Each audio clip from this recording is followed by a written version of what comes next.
किंतु एबे भी कंपनीर हेडक्वार्टर लंडन रे रही। खाली एतिकी नुहे, वेदांत कंपनी निजर यूके कंपनी स्टेटस को गोटे हथियार भाया मध्य भारत विरुद्ध रे इस्तेमाल करुछि।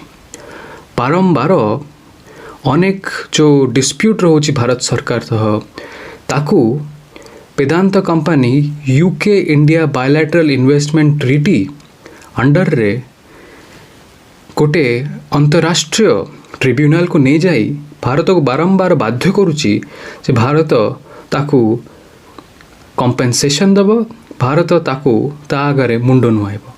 आ करने समय से निजक गोटे यूके कंपनी बोली बारंबार निजर लीगल एविडेंस रे बा निजर लीगल स्टेटमेंट रे बारंबार निजक गोटे यूके बेस्ड कंपनी बोली और UK headquartered company UK company बोली कहूछि।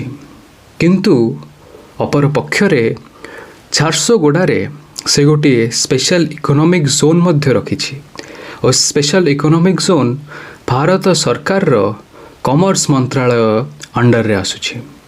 आ स्पेशल इकोनॉमिक जोन रखिवा द्वारा यही यूके कंपनी भारतर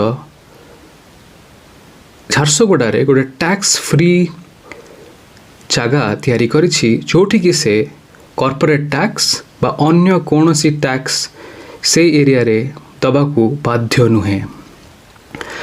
मो पाखरे आरटीआई जवाब अच्छी जे वेदांत कंपनी किछि नहले 100 कोटी टंकार व्यापार यही झारसुगुड़ा थिबा एसईजेड रु करुछि। किंतु लोके केते या द्वारा उपकृत होउछंती झारसुगुड़ा लोकों को पचारले आपण जानि परिबे।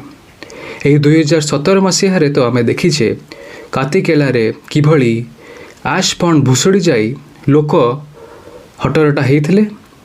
परे आमे देखिछे कि वेदांत कंपनी किभली भाबरे तार जो लांजीगढ़ रिफाइनरी रही सेठी मध्य आश फंड रो जो ये थिला पोखरी थिला ता भुसुड़ी जाई लोक ओ जंगल जमी ओ सबु प्रकार पर्यावरण को किभली दूषित करिछि। तेबे आपण चिंता करंतु वेदांत कंपनी अनिल अग्रवाल मीडिया रे कहीं की फेवरेट है मेटल किंग उपाधि पाई भारतर गोटे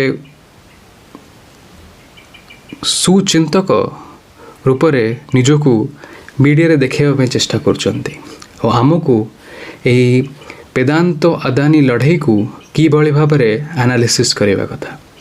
आज यही कार्यक्रम टंगर दृष्टि को एठी बात दौछि। मो ना होछि अम्लान। धन्यवाद।